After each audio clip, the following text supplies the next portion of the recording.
Israel को अपना दिफा करने का हक है, बल्कि अपना दिफा करना इसकी जिम्मेदारी है।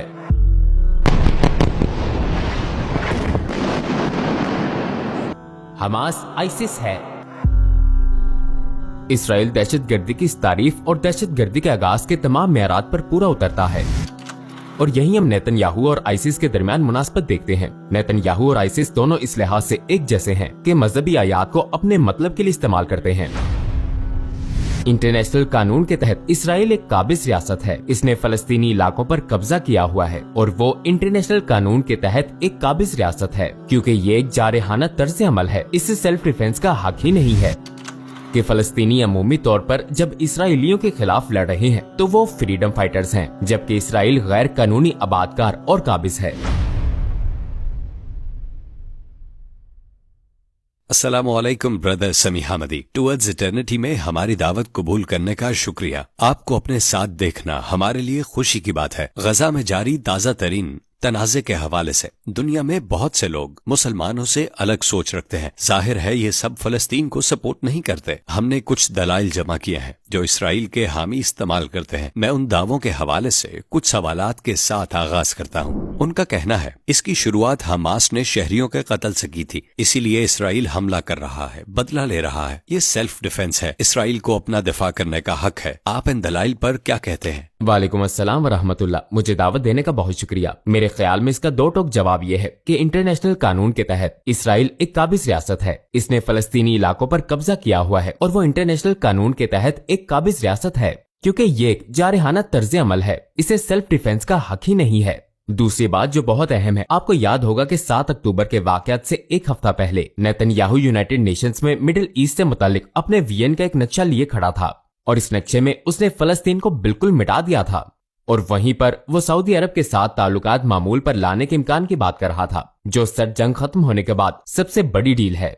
इसके अलावा यूएन में इसराइली सफीर ने कैन टीवी, एक इसराइली टेलीविजन को 7 अक्टूबर के वाकयात शुरू होने से एक हफ्ते पहले बताया कि सऊदी अरब के साथ ताल्लुकात मामूल पर लाने का मतलब फलस्तीनियों से अरबों की मुकम्मल तौर पर दस्तबरदारी है। नेतन्याहू के नुक्ता नजर और यूएन में इसराइली सफीर के नुक्ता नजर से पता चलता है कि उनके ख्याल में फलस्तीन कौज अपनी मौत आब में रहा है, और बस चंद दिनों की बात है कि वो फलस्तीनियों और फलस्तीनी रियासत को मुकम्मल तौर पर खत्म कर देंगे और अपनी ग्रेटर इसराइल की रियासत कायम करेंगे, जिसका इजहार नेतन्याहू आए दिन करता है।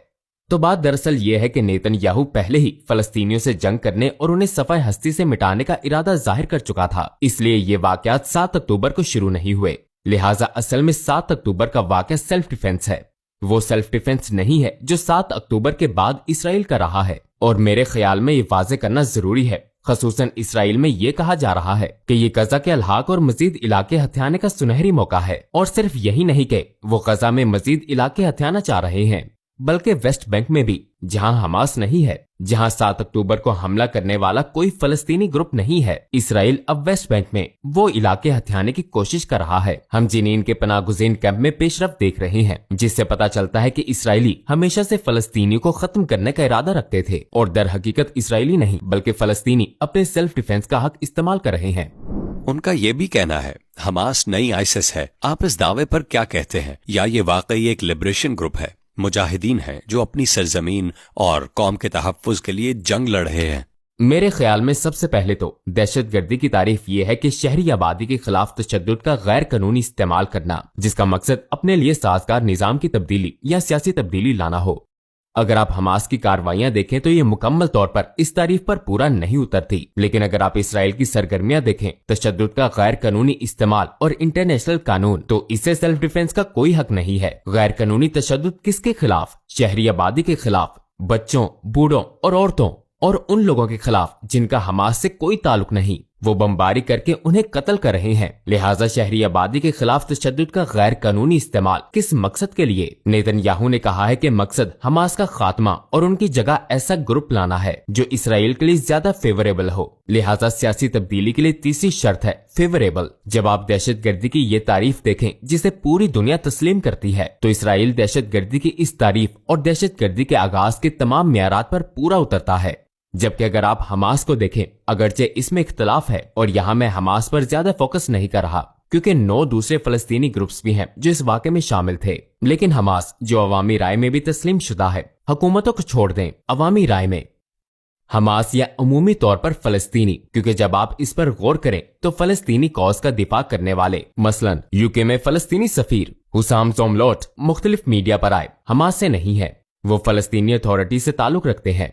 मुस्तफा बरकोसी वेस्ट बैंक में हैं, वो गजा में नहीं है, वो हमास का हिस्सा नहीं है, वो वेस्ट बैंक में किसी और सियासी ट्रेंड के साथ हैं। और जैसा कि हमें मालूम है, इन सब की बातें जाहिर करती हैं कि ये हमास का मसला नहीं है। अगर हम हमास से आगे देखें तो नजर आता है कि अमूमी तौर पर तमाम फलस्तीनी अपनी सरजमीन के हकूक के तहफ्फुज के लिए लड़ रहे हैं, जो इसराइली आबादकारों ने सफाकियत और तशद्दुद के बल पर उनसे छीन लिए। घरों के असल मालिकान ये हैं जिन्हें उनके घरों से निकाल दिया गया, और ये मालिकान अपनी जमीन, अपने घर उन लोगों से वापस लेने की कोशिश कर रहे हैं जिन्होंने उनके घर उनसे काबू कर लिए। और मेरे ख्याल में इस खसूसी तनाजुर में ये बिल्कुल वाज़ेह हो जाता है कि फलस्तीनी अमूमी तौर पर जब इसराइलियों के खिलाफ लड़ रहे हैं तो वो फ्रीडम फाइटर्स हैं, जबकि इसराइल गैर कानूनी आबादकार और काबिल